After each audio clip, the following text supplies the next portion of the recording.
Encontro com a Palavra. Nós estamos estudando o tema do quarto trimestre de 2023, o tema Missão de Deus, Minha Missão. E hoje, em particular, nós vamos discutir a lição 9, Missão em Favor dos Poderosos. É um tema bastante desafiador, bastante relevante. Meu nome é Felipe, eu estou aqui com os queridos professores Samira e Gilberto. E antes de começar, vamos orar. Gilberto, por favor, vamos orar. Querido e bondoso Deus, obrigado pela oportunidade de estarmos aqui entre irmãos, estudando a Tua Santa Palavra. Pedimos que o Senhor esteja conosco, que Teu Santo Espírito seja o nosso direcionador, que nos faça entender os Teus planos para nós.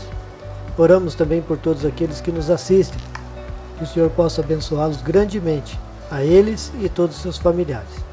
Nós assim oramos em nome de Jesus. Amém. Amém. O verso norteador da nossa discussão de hoje está em Mateus 16, 26, e é: de que adiantará uma pessoa ganhar o mundo inteiro e perder a sua alma? Ou que dará uma pessoa em troca de sua alma? Bom, o primeiro assunto está em torno dos acontecimentos que envolvem o rei Nabucodonosor, no livro de Daniel, capítulo 4. E, inclusive, eu recomendo que as pessoas façam a leitura desse capítulo. É um capítulo curto e vai ajudar, inclusive, a reflexão que nós vamos fazer aqui. Samira, o que os acontecimentos envolvendo o rei Nabucodonosor em Daniel 4 ensinam sobre a conversão de pessoas poderosas? Vamos lá. Vamos primeiro falar quem era Nabucodonosor, né? Um rei poderoso, o homem mais poderoso do planeta Terra, digamos assim, né? Tinha um império aos seus pés. Tudo que ele queria acontecia. Tinha poder para fazer qualquer coisa. Todas as pessoas estavam aos seus pés. Comandava o mundo, digamos assim. Pensa numa pessoa hoje, a mais poderosa hoje do nosso planeta Terra. É isso aí. Então, a pessoa mais poderosa hoje que a gente possa imaginar era Nabucodonosor. Mas Nabucodonosor, com todo esse poder, ele mostrou quem ele era. Arrogante, presunçoso. E muitas vezes Deus vai mexer na vida desses poderosos, né? E foi o que Deus fez com Nabucodonosor. Veio a sentença a ele, né? Ele perdeu o seu reino, ele do nada enlouqueceu, né? Enlouqueceu, virou como... Se você ler lá no capítulo 4, como o Felipe disse, leia para você entender melhor essa história. Diz que ele ficou como louco, né? Viveu como animal por muito tempo, né? E o outro acontecimento fantástico que aconteceu foi a conversão desse homem, né? Muitas vezes Deus vai mexer na vida de poderosos ou de qualquer pessoa para que ela quebrante o eu, o orgulho, a presunção. E foi o que Deus fez com Nabucodonosor. Só que esse homem presunçoso, esse homem arrogante, se converteu. Caiu aos pés de Jesus e ao escrever ali em Daniel, né? Que verso maravilhoso. Eu vou ler rapidamente para vocês verem ali no verso 37, né? O homem mais poderoso do planeta Terra declarou: agora eu, Nabucodonosor, louvo, engrandeço e glorifico o Rei do céu, porque todas as suas obras são verdadeiras e os seus caminhos são justos. Ele tem poder para humilhar os orgulhosos. Muitas vezes Deus vai humilhar algumas pessoas que são arrogantes, presunçosas, para que elas se entreguem a Ele. Não é porque Deus é mau ou ruim, mas muitas vezes Deus vai mexer na nossa vida para quebrantar o nosso eu, o nosso orgulho e reconhecer quem é Deus, o grande e poderoso. E Deus fez isso na vida de Nabucodonosor, como muitos outros na história da humanidade. Muito bom. Então precisou acontecer algo drástico na vida de alguém que provavelmente se considerava inabalável, para chegar à conversão. E é muito interessante, o livro de Daniel, porque Nabucodonosor vinha de um contexto, de crença em magos, em adoração a divindades falsas. Então não é um processo fácil. O livro de Daniel é muito rico, e uma das formas também de fazer a leitura de Daniel é ver que muitas vezes por meio dos acontecimentos da vida de Daniel e seus amigos, Nabucodonosor entende a grandiosidade de Deus, mas ainda assim tem muita dificuldade em reconhecer como Deus único e poderoso. E nesse cenário, até acontecer esse evento drástico, o que no final o faz reconhecer e louvar o verdadeiro Deus, ele tem essas idas e vindas. E aí a gente vai passar para uma outra história, que é a história de Naamã, né, Gilberto? Isso está em 2 Reis, capítulo 5, de 1 a 19. E essa história vai nos ajudar a entender duas reflexões. Uma é como é que nós podemos alcançar, né, para o Senhor pessoas com contextos culturais diferentes do nosso. E como é que isso vai se conciliar com um processo de evangelização. Tá bom. Em primeiro lugar, até acho que a gente firmar aqui um conceito inicial, porque a lição vem falar a respeito daqueles que são negligenciados, né? E às vezes a gente pensa que a negligência nossa, ela ocorre só com os menos favorecidos, né? Mas a lição não, ela traz um enfoque também que os poderosos também podem ser negligenciados. E o porquê disso? Tem um verso lá em Romanos que Paulo diz assim que não há um justo sequer.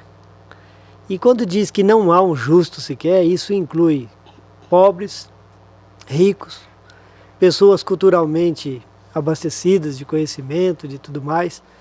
E aqui nós estamos tratando, né? Você vê um rei do maior império dos seus dias, Nabucodonosor, né?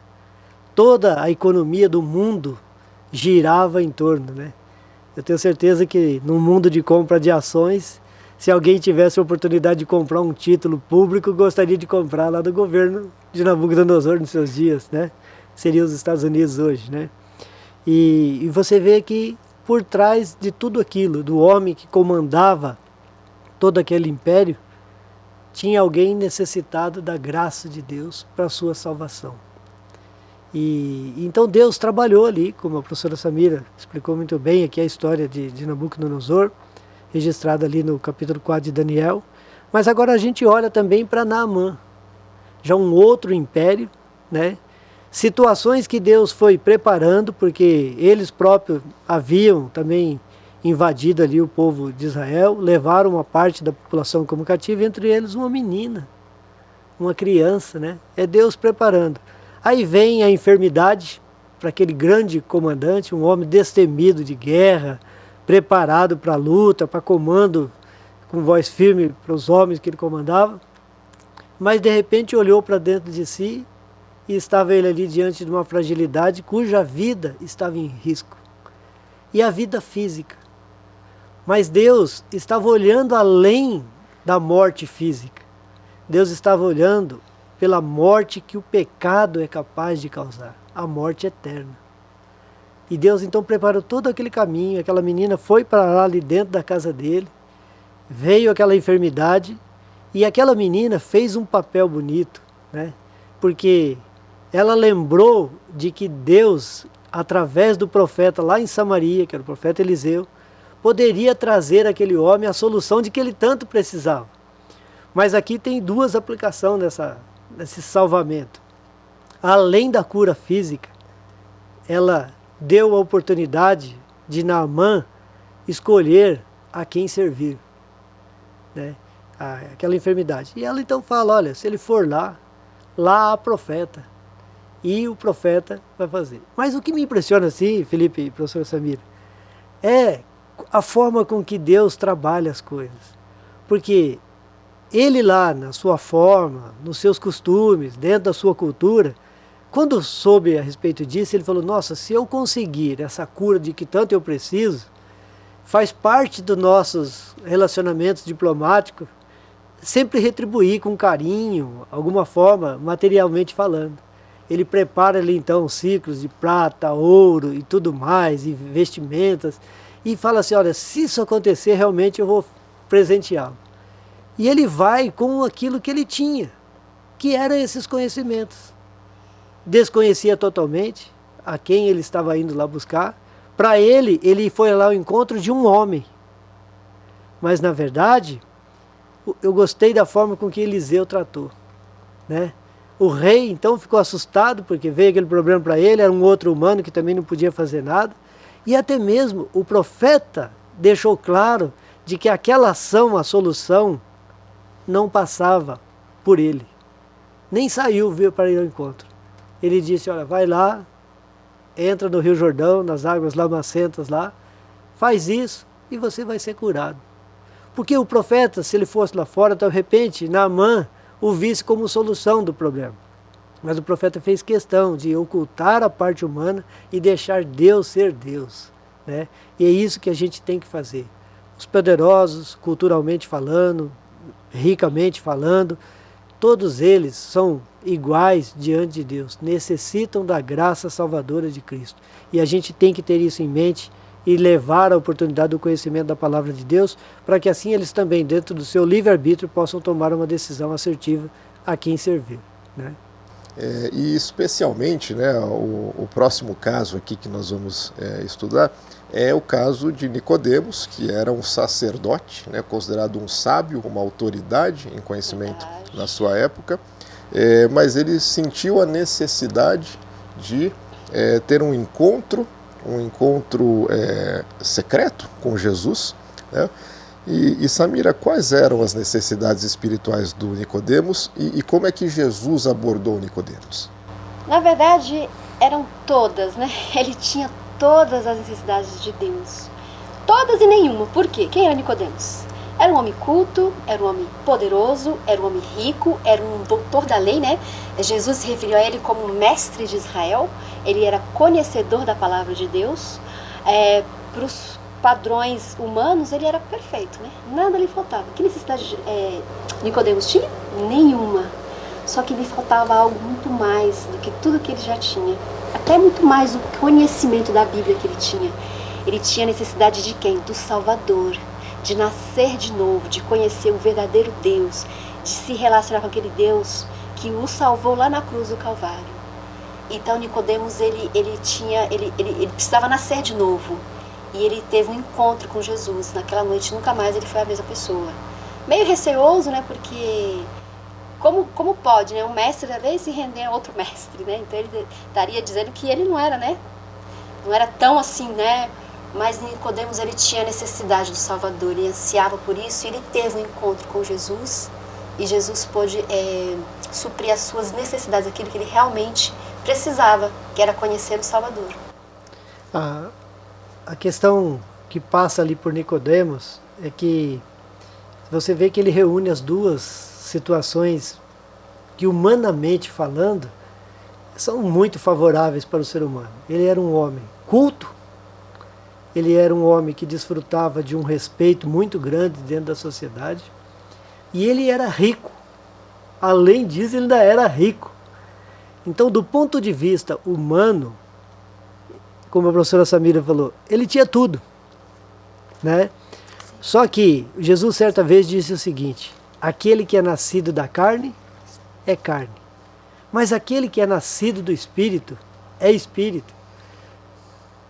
A grande necessidade, a grande pobreza de Nicodemos não estava no campo material ou cultural, mas assim como qualquer outro ser humano, ele tinha que nascer do Espírito. E Jesus o fez refletir. O que eu gosto assim do personagem de Nicodemos, né, aqui da Bíblia, um ser humano que existiu, né? E o Nicodemos era uma pessoa, ao meu ver, pelo menos quando eu leio a palavra de Deus, eu vejo uma pessoa humilde e aberta ao conhecimento. Porque ele sentiu medo de talvez expor Jesus, ou talvez de se expor. Sentiu. Humanamente, ele era assim. Como eu e você, nós também sentimos os nossos medos. Mas uma coisa ele teve a ousadia de encontrar do seu jeito, com as suas formas mancas, né? Talvez imperfeitas. Ele falou assim: olha, eu quero sentir aquilo que justifica essa pessoa que eu sou, um sacerdote. E isso tem que vir. Eu gosto muito porque quando ele olha para Jesus, ele falou assim: olha, bem sabemos que as pessoas que fazem o que o Senhor faz, só estando com Deus. É verdade, né, Gilberto? Mas mais interessante que tudo isso é o que fica para nós da lição de Nicodemos. Será que muitas vezes nós nos achamos suficiente demais, conhecedor da palavra de Deus? Será que isso é o suficiente para nos salvar? Nós temos que ter cuidado com isso, porque o conhecimento da palavra de Deus não nos salva. O que nos salva é entender o que Deus fez na cruz do Calvário por mim e aceitar essa verdade. Jesus é o tema principal da nossa vida. Muitas pessoas talvez se envolvem demais em conhecer e menos em se envolver com o Criador, com o Senhor. Porque tudo que vem depois de Jesus é consequência de aceitar Jesus como nosso Salvador pessoal. Então, devemos nos preocupar com isso, em conhecer, mas o conhecimento da Bíblia não é tudo, ele não vai nos salvar. O que vai nos salvar é um relacionamento íntimo e pessoal com Jesus. É entender e aceitar o que ele fez na cruz do Calvário por todos nós. Muito bem, essa é uma excelente lição, porque de fato, conhecer e mesmo praticar a lei não é garantia de salvação. O relacionamento com Deus, o andar com Jesus, o processo de santificação que nos faz desejar conhecer e obedecer à lei. Porque a lei, né, ela é o caráter de Deus, mas ela é uma consequência, né, do reconhecimento de viver sob a graça. E tem um elemento muito interessante que o Gilberto trouxe, que Nicodemos ficou com medo de ser visto com Jesus, porque ele tinha uma reputação, ele tinha bens materiais, mas ele estava vendo, né, que as ações, a vida de Jesus mostravam que Jesus, de fato, era alguém especial, né, e ele já começou ali a desconfiar que ele estava testemunhando, né, a ação e a vida do Deus vivo. Mas nesse processo de nascer de novo, do e no Espírito, então Nicodemos ele não passou imediatamente, né, a seguir Jesus publicamente, mas o Evangelho vai mostrar que Nicodemos, ao final, né, defende Jesus e de fato se torna uma pessoa convertida por Jesus. E Nicodemos, como vocês disseram, era poderoso, socialmente visto como uma referência, espiritualmente visto como uma referência e rico. Então nós falamos aqui de casos de pessoas politicamente poderosas, socialmente poderosas e também materialmente poderosas, e especificamente nessa questão, né, do poder financeiro ou dos bens materiais. Nós vamos agora lidar com duas histórias que se contrastam, né? Então, em Mateus 19, de 16 a 24, temos a história de Zaqueu, e em Lucas 19, de 1 a 10, a história do jovem rico. E, Gilberto, quais são os contrastes entre a história de Zaqueu e do jovem rico que nós podemos destacar? Felipe, nunca vamos esquecer que o livre-arbítrio é algo que Deus trata isso com muita seriedade, né? E por termos o livre-arbítrio ao nosso dispor, para nós usá-lo da nossa forma, de acordo com as nossas formações, o momento que cada um de nós estamos vivendo, e aqui no trimestre vale a pena sempre a gente lembrar que o nosso estudo aqui, estamos falando de um processo de evangelizar, de levar às pessoas o conhecimento da pessoa de Cristo, falar sobre o seu amor, sobre a sua misericórdia, né? E aqui o amor de Jesus, a apresentação de quem era Jesus, chegou para essas duas pessoas. O jovem rico, alguém certinho, provavelmente aquele aluno nota A, que trazia... Que contraste, hein? Né, todas as notas bonitinhas no boletim. Ó, pai, verdade, participei da escola sabatina, 10. Assisto todos os cultos, 10, a turma gritando, né? E coisa. Chegou no final, olha, eu faço todas essas coisas, Jesus. Aí Jesus olha para o coração dele e diz o seguinte assim, olha, então, vamos tratar aquilo que está doente em você. Você tem aí uma dependência muito grande de amor exacerbado ao dinheiro. Vamos tratar isso daí? Porque você precisa colocar alguém acima nesse lugar aí.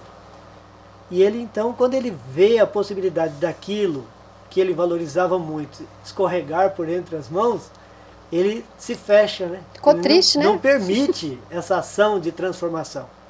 Quando a gente vai para um outro lado, encontramos Zaqueu, um homem também rico, provavelmente se odiado ou de uma outra forma, mas pela posição que ocupava na sociedade, era de certa forma respeitado e tinha cobertura de toda a sociedade.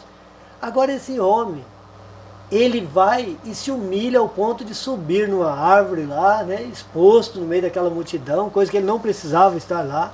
Provavelmente tinha uma casa confortável, lugar para assistir, uma televisão, vamos fazer assim, do dia, né? Ou de repente está ali numa refeição, mas ele estava lá sedento para saber quem era Jesus. E Jesus vai e transmite também quem ele era. Agora Zaqueu se alegra quando Cristo diz que vai para a casa dele, né? E lá, provavelmente Jesus conversando e tudo mais, Zaqueu olhou para dentro dele e viu que aquela riqueza que ele havia acumulado, também assim como na vida do jovem rico, aquilo, se não bem usado, poderia tirá-lo da condição de viver esse relacionamento com Cristo. E ele próprio então toma a decisão. Ao invés de Jesus pedir para ele vender, ele mesmo já diz, olha, eu já vou pegar 50%, certo? E tem e dos outros 50% que ainda vão ficar comigo, se eu ficar sabendo que eu defraudei alguém, algum tipo de forma, eu vou restituir 4 vezes mais aquilo que eu tirei da pessoa.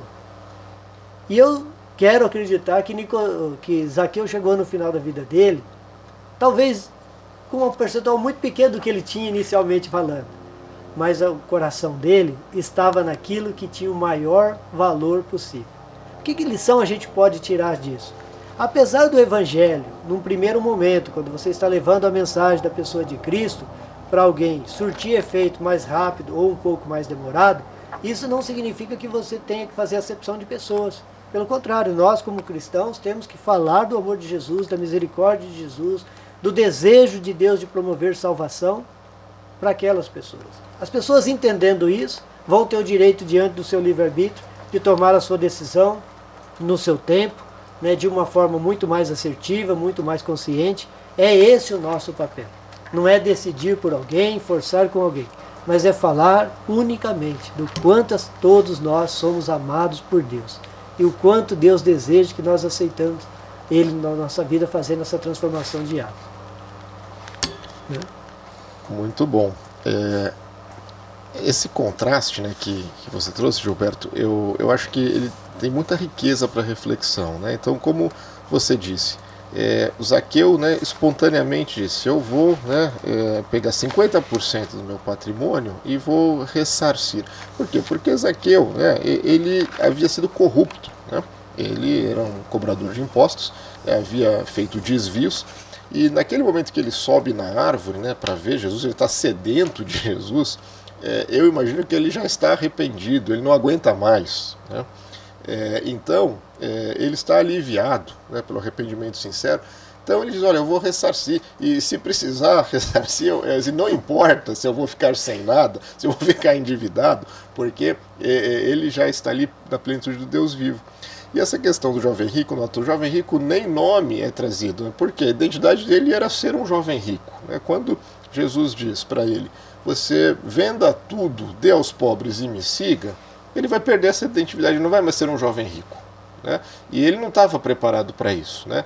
E Jesus foi ali justamente onde o jovem rico, né, precisava ser tocado, porque a primeira coisa ele pergunta, como é que eu vou chegar ao reino dos céus? Ele diz, olha, siga a lei. Ele fala, eu já faço, né? A gente falou isso, né? Fiz o checklist aqui. Como um funcionário exemplar não garante, né? Aí, mas Jesus já estava preparado. Falou, então, venda tudo que você tem, dê aos pobres e me siga. E ele tem essa identidade de ser uma pessoa rica, ele é apegado, ele não está como o Zaqueu, né? Eu não vou ficar aliviado, eu vou ser salvo, eu vou de fato para os céus, eu vou andar com Jesus. Recebeu o convite para seguir Jesus, né?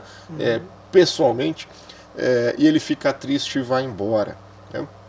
E que é interessante que o fato dele ficar triste, eu acho que no final das contas ainda é uma esperança, né? Porque ele ficou triste, ele entrou em conflito, né? Eu acho que uma forma importante de ler a Bíblia não é ficar separando ali bons e maus, falar assim, o jovem rico não teve jeito. Claro, ele é um exemplo, né, um alerta para nós.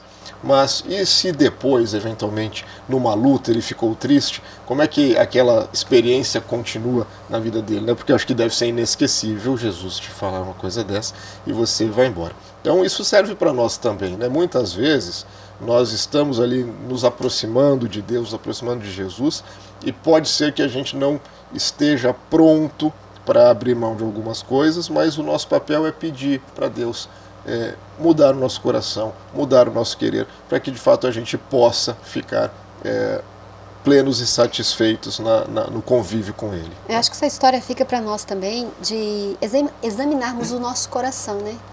Quem é que está no centro da nossa vida, né? O que me move? Porque às vezes nós estamos achando que estamos fazendo tudo certo e estamos enganando nós mesmos. Eis a necessidade de o quê? De um relacionamento, porque o relacionamento com Deus ele faz essa diferença na nossa vida. E quando o Zaqueu se encontrou com Jesus, eu acredito que o Espírito Santo já tinha tocado há muito tempo no seu coração. Por quê? Quando ele ouviu falar de Jesus, ele quis encontrar, ele fez de tudo para se encontrar. Então, quando ele ouviu falar, o Espírito Santo já foi tocando. Então, é um mistério também a conversão de muitas pessoas, né? Por que uns se convertem tão rápido e outros demoram um tempo, enfim. O importante é a gente se examinar, observar essas histórias que Deus deixou para nós na Bíblia, como um lembrete, né? Como um mapa, e olharmos para dentro de nós, né? Pedir que Deus examine também o nosso coração, né? Como é que nós estamos com Deus? O que eu tenho valorizado, né? O que tem sido mais importante na minha vida? E é legal que a gente tem todos esses exemplos para a gente se espelhar, né? E tirar o que é bom, e tirar o que é ruim.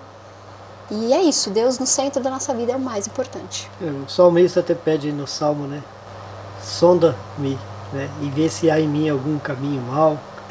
E é humildade, a gente reconhecer que realmente nós somos criados por Deus e de que Deus pode nos ajudar sim a gente vencer as nossas lutas, mas que acima de tudo a gente aprenda a ter confiança em Deus. E é essa confiança que vai fazer com que a gente permita a ação de Deus durante essa caminhada, né? Eu até uma vez estudando o guia da lição no outro trimestre, num outro momento, e o guia trazia a seguinte instrução, que todo ato de pecado nada mais significa do que um ato de desconfiança entre aquele que fez e ele e Deus.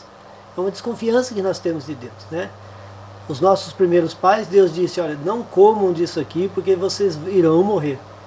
Eles foram lá e o quê? A outro orientou de forma diferente, eles desconfiaram da orientação de Deus, preferiram confiar nas orientações da serpente, então eles desconfiaram de Deus e cometeram o pecado. E assim todo ato de pecado é um ato de desconfiança de nós de Deus.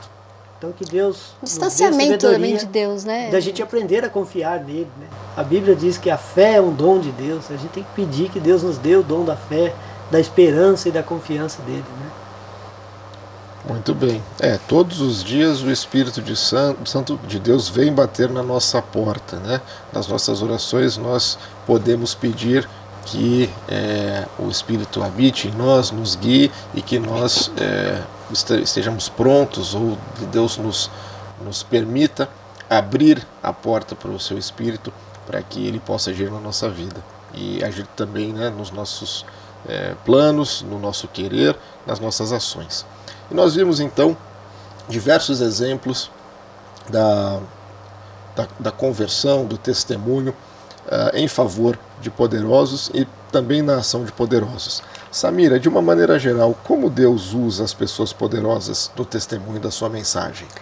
Deus sempre usou, né, todas as pessoas quando Ele quis, no momento certo, muito certo. Deus sempre vai usá-las, né?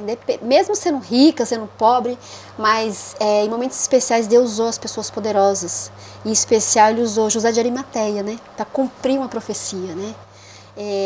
Até então ele não apareceu, né? Ele apareceu meio que do nada, né? José de Arimateia ali, para cumprir uma profecia. Então Deus o quê? Deus o chamou.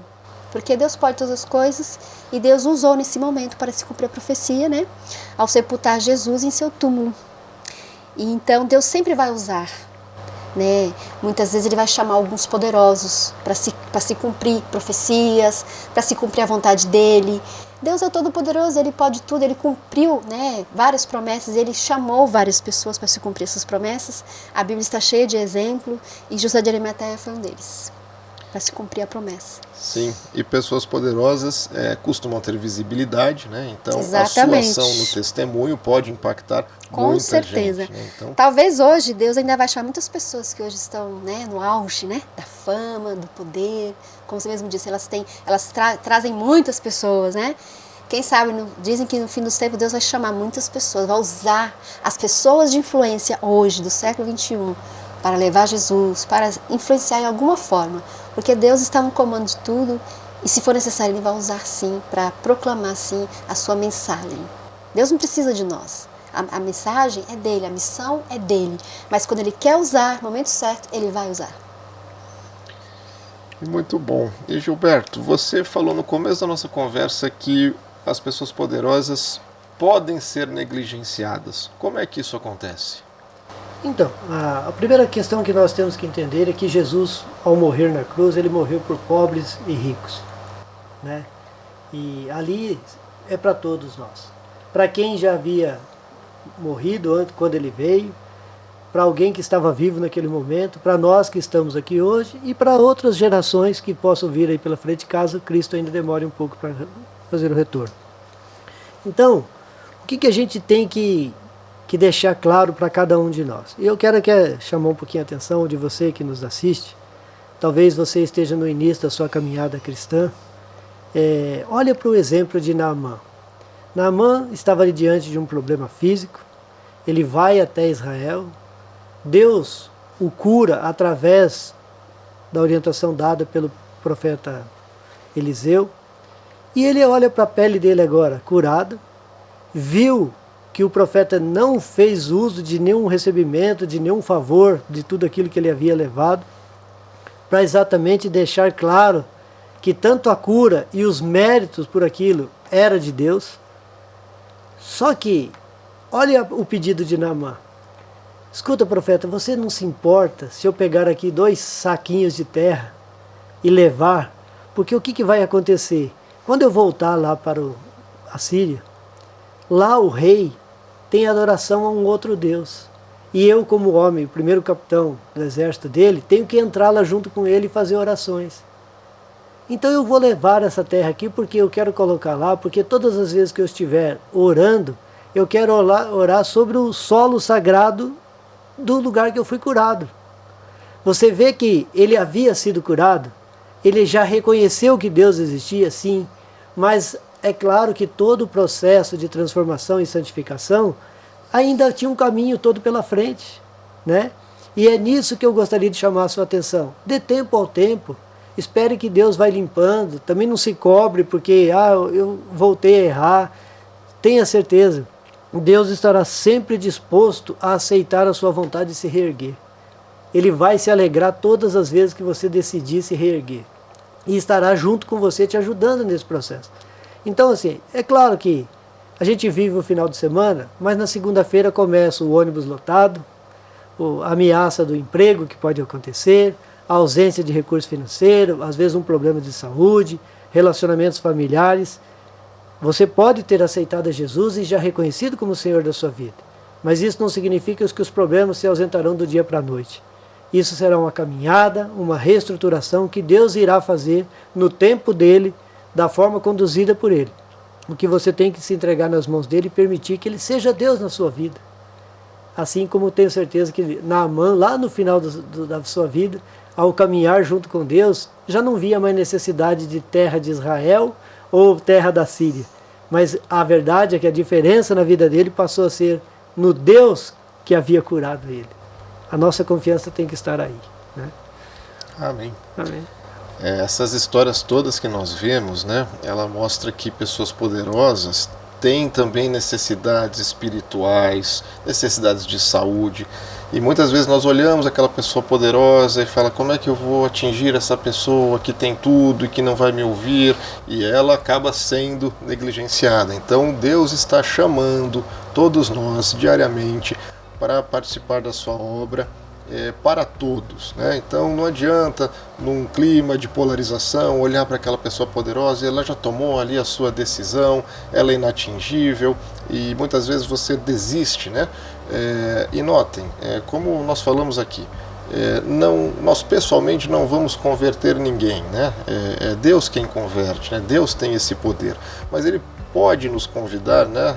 Nos trazer um honroso convite de participar da sua obra com uma palavra, com um gesto. Então, não é nosso papel ficarmos obcecados, e se eu não vou conseguir converter aquela pessoa, nem vale a pena tentar, e sim fazer, né, quando o chamado chegar, o que Deus espera de nós, para que essas pessoas, assim como todas as demais, não sejam negligenciadas.